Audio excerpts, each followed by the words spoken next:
aproveitar esse momento para apresentar aqui os resultados de uma visita técnica que foi aprovada por essa comissão, uma visita técnica no Colégio Estadual Cívico-Militar Hermelino de Leão, lá no estado do Paraná. A gente solicitou essa visita técnica para cumprir o nosso papel como parlamentares e, especialmente, o nosso papel aqui nessa comissão de educação, porque esse é um colégio que tem servido de laboratório para a implementação de novas tecnologias, que são um dos temas a que essa comissão tem se debruçado e os impactos dela nas nossas estudantes e estudantes. Então, no estado do Paraná, a gente teve uma lei estadual aprovada de uma maneira que as educadoras e educadores do estado entendem que foi de uma maneira atropelada, sem diálogo efetivo com a sociedade, sem que fossem avaliados os impactos efetivamente dessa lei no chão da escola, que é a lei que obriga o uso dessas tecnologias e obriga as direções escolares a implementarem sistemas de reconhecimento facial e de plataformização. Então, num primeiro momento, a visita a essa escola, a primeira coisa que a gente viu foi o extremo descaso com a escola. A escola, num primeiro olhar, é uma escola extremamente abandonada, não existe um cuidado efetivo com a estrutura da escola. A estrutura da escola está bastante prejudicada em vários sentidos.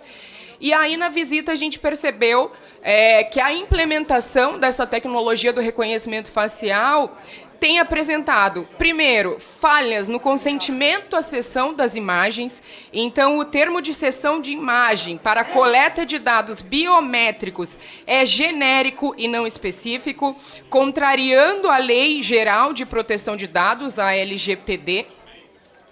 E o termo também não se aplica à finalidade de uso pela Secretaria de Educação, a SEED, e apresenta vícios de consentimento. Essa é uma primeira coisa. As famílias que não autorizam a cessão de imagens podem sofrer penalidades, como restrição ao acesso escolar, violando o direito constitucional à educação. E a Secretaria não distingue entre imagens faciais e dados biométricos sensíveis, o que demonstra a falta de clareza e entendimento sobre a proteção de dados. Uma outra coisa que a gente pôde observar, e também é importante dizer que essa visita a gente fez com especialistas que estão se debruçando no tema, pesquisadores que estão se debruçando sobre o tema das novas tecnologias e do reconhecimento facial, para que esse olhar fosse mais apurado e fosse técnico mesmo, e para que essas impressões e os resultados da visita não fossem resultados do nosso achismo, mas resultados com embasamento científico. Então, a gente percebeu a usurpação de direitos sobre os dados biométricos. A coleta de dados biométricos é feita via aplicativo, o Escola Paraná, Biometria, acessível pela direção, que se torna agente desse tratamento de dados. E essa prática usurpa o direito de responsáveis e alunos sobre os seus próprios dados biométricos, sem que haja comunicação sobre o tratamento desses dados. Ou seja, aquilo que a gente diz, dados hoje são a coisa mais cara desse mundo, e é importante que a comunidade escolar, que pais, alunos, entendam e sejam considerados quando a gente pensa que esses dados são deles, são dados dos estudantes, são dados dessas pessoas. Então, tem que haver um consentimento e um esclarecimento, né? As famílias têm que ter nitidez do que será feito com esses dados. E isso a gente percebeu que não existe. Países como Suécia, Estados Unidos e França já baniram o uso do reconhecimento facial em escolas devido a problemas semelhantes. E o reconhecimento facial e de emoções como pseudociência.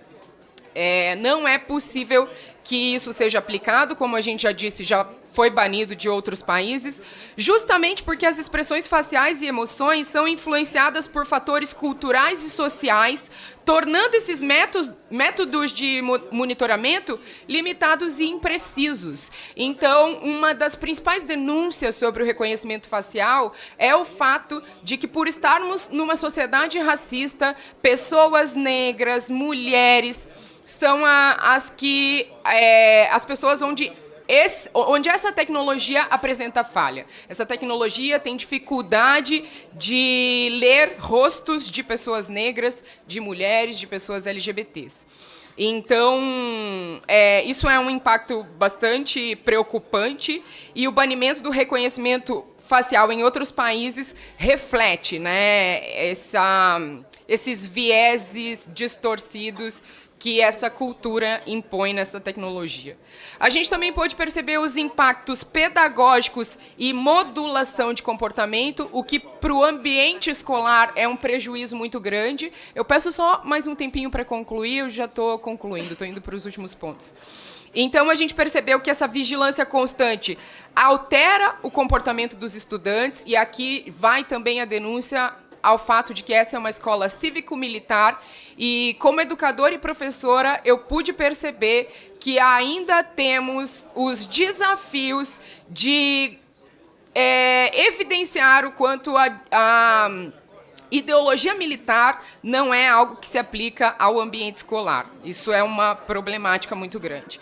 Então, a gente percebeu essa modulação do comportamento em decorrência da vigilância constante, os estudantes alterando o seu comportamento, comprometendo a espontaneidade, a liberdade na escola, a liberdade no ambiente escolar. A gente sabe que para que a educação se efetive, é preciso um espaço seguro, é preciso um espaço onde as pessoas se sintam protegidas e não com medo. Então, essa modulação de comportamento é um prejuízo muito grande para o aprendizado em si. E também percebemos, e é isso que a gente está denunciando aqui, a falta de avaliação sobre os impactos e riscos da aplicação dessas novas tecnologias sem o devido cuidado e sem que isso seja pensado por pessoas que são profissionais da educação. Percebemos também que o cotidiano da escola tem sido muito impactado, porque, além de tudo, são tecnologias em experimentação e, portanto, elas não funcionam. Então, os estudantes e os professores perdem muito tempo de aula tentando fazer uma chamada através da tecnologia do reconhecimento facial, e esse tempo se perde. E eu acredito que ninguém envia os seus filhos para a escola para perder tempo, e muito menos professoras e professores que estão numa escola a trabalho, tenho certeza que também não têm esse tempo para perder. Então, é isso que os resultados dessa visita técnica demonstraram, e acredito que aqui, como Comissão de Educação, a gente tem que se colocar para olhar de forma séria e comprometida para os impactos dessas tecnologias, algumas obsoletas e outras que não se aplicam ao cotidiano da escola. Muito obrigada.